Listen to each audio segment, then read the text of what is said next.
Perbedaannya. Imam Muhammad bin Idris Asy-Syafi'i dalam kitab Risalah, nah ini yang diusulkan oleh Ustaz Fadil. Kalau Ustaz itu mesti punya kitab Risalah dan harus baca. Itu Ustaz Fadilnya ada tuh. Jadi di dalam bab Bayan Tsani nomor 84, Imam Syafi'i mengutip ayat Al-Maidah ayat 6. A'udzubillahi minasyaitonirrajim. Ya ayyuhalladzina amanu idza qumtum ilas shalah faghsilu wujuhakum wa aydiyakum ilal marafiqi wamsahu bi ru'usikum wa arjulakum ilal ka'bain. Ini ayat wudu. Hai orang-orang yang beriman, apabila kamu hendak mengerjakan sholat, yang pertama faghsilu wujuhakum, basuhlah muka. Jadi rukun wudu itu pertama muka. Jadi andaikan tidak kumur, andaikan tidak menghirup hidung, itu sunnah. Jadi menghirup itu sunnah, yang lain itu sunnah. Faghsilu wujuhakum, basuhlah muka kalian. Wa aydiyakum ilal marafiq, ini sampai sini. Nih sampai sini. Lalu kemudian wamsahu. Nah, ini di sini perbedaannya ketika menerjemahkan kata wamsahu bi ru'usikum. Usaplah kepalamu. Nah, Imam Syafi'i menerjemahkan lalu mengaplikasikan kata wamsahu dengan usap sebagian, ba'dun min ra'sun, sebagian dari kepala. Tapi Imam Malik menerjemahkan wamsahu bi ru'usikum itu seluruh bagian kepala termasuk telinga. Itu bedanya di sini. Wa arjulakum ilal ka'bain, lalu membasuh kaki dengan sampai kedua mata kaki. Ini perbedaannya di sini. Jadi kata wamsahu saja ini perbedaan di sini. Hadirin kaum muslimin rahimakumullah. Usaplah kepala, sapulah kepala.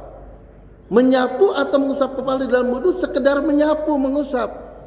La tata'ayyanul yadu lil mashi, tidak ditentukan bagian kepala yang disapukan. Nah, ini Imam Syafi'i tidak menentukan. Pokoknya mau di belakang sini, kiri kanan, di belakang kiri boleh, di depan sini boleh, di pinggir juga boleh. Pokoknya mengusap sebagian dari kepala. Bahkan ada yang bilang 3 rambut sudah cukup. Itu kalau Imam Syafi'i. Tapi Imam Malik dan Imam Hambali yajibu mas'ud jami' ar-ra'si, mengusap seluruh kepala. Nah, ini kepala. Itu bedanya di situ. Nah, kalau Imam Hanafi wajib mengusap 1/4 kepala minimal. Ini minimal 1/4 kepala dengan 3 jari. Ini syaratnya 3 jari. Kalau 2 jari, walaupun seluruh kepala itu diusap, itu tidak sah wudunya.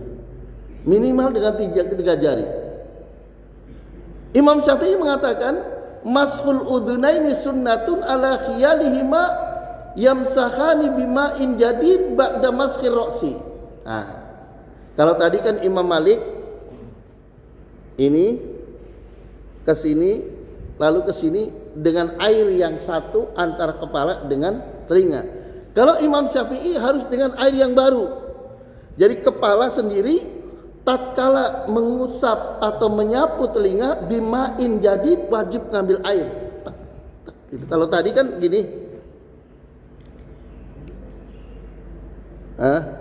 Tuh.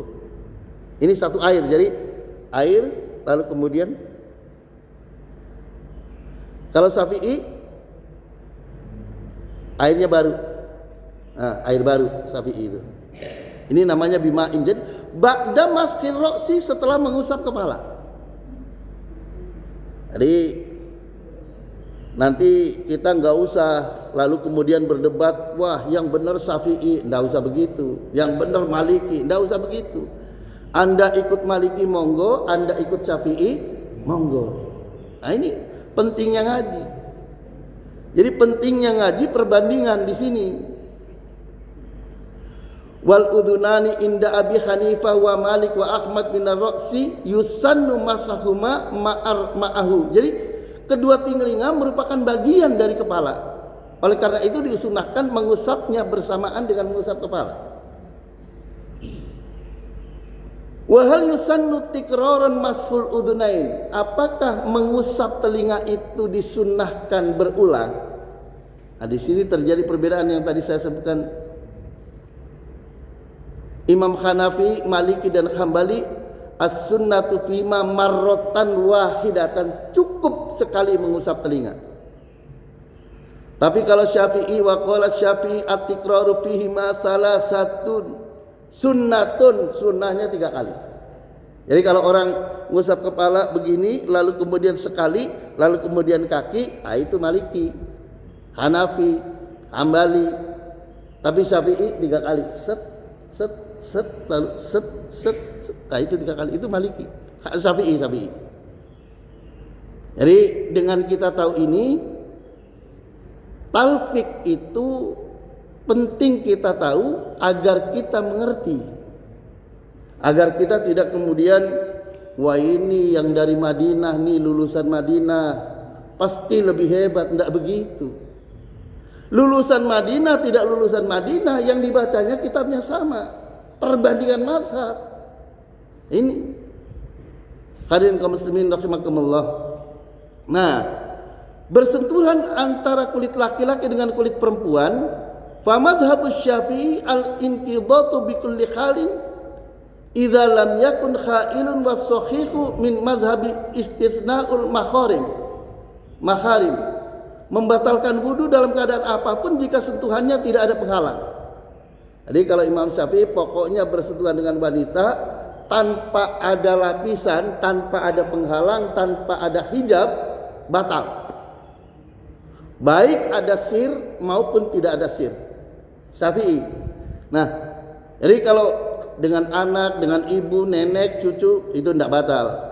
Tapi Imam Maliki dan Hambali wa mazhabu Maliki wa Ahmad, Imam Malik dan Imam Ahmad bin Hambal, annahu in kana bi syahwatin in taqadu wa illa fala. Jika bersentuhannya itu ada ser. Nah, kita kan kalau menyentuh wanita kan laki-laki kan kadang ada ser. Wanitanya juga sama. Ada ser itu apa ser itu? Wa illa fala, kalau enggak ada sir, kalau enggak ada rasa, ya Allah, lembut banget nih. Kalau kayak gitu batal. Tapi wa illa fala, kalau ya tidak ada apa-apa, itu tidak batal. Bahkan Imam Abu Hanifah, bersentuhan kulit laki-laki dan perempuan itu tidak membatalkan wudu kecuali jika tegang zakarnya. Wah, ini lebih dahsyat lagi. Bersentuhan kulit laki-laki dan perempuan tidak membatalkan wudu menurut Imam Abu Hanifah kecuali jika iminnya itu tegang. Nah, ini begini. Jadi baik tegang itu dengan disengaja ataupun tidak dengan disengaja itu tidak batal kata Imam Abu Hanifah. Nih. Jadi nggak usah kemudian kita diperdebatkan. Ini adalah merupakan imam-imam yang merupakan imam-imam besar. Hadirin kaum muslimin rahimakumullah. Wa mazhabu Abi Hanifah annahu la yantaqidu illa an yantashira dzakarahu fayantaqidha bil lamsi wal intishara jami'a. Bersentuhan kulit laki-laki dengan perempuan tidak membatalkan wudu jika menegangkan zakar. Baik tegangnya dengan disengaja maupun tidak disengaja, itu tidak membatalkan wudu. Demikian yang berada di kitab Perbandingan Mazhab Rahmatul Ummah fi Ikhtilafil A'immah halaman 12. Hadirin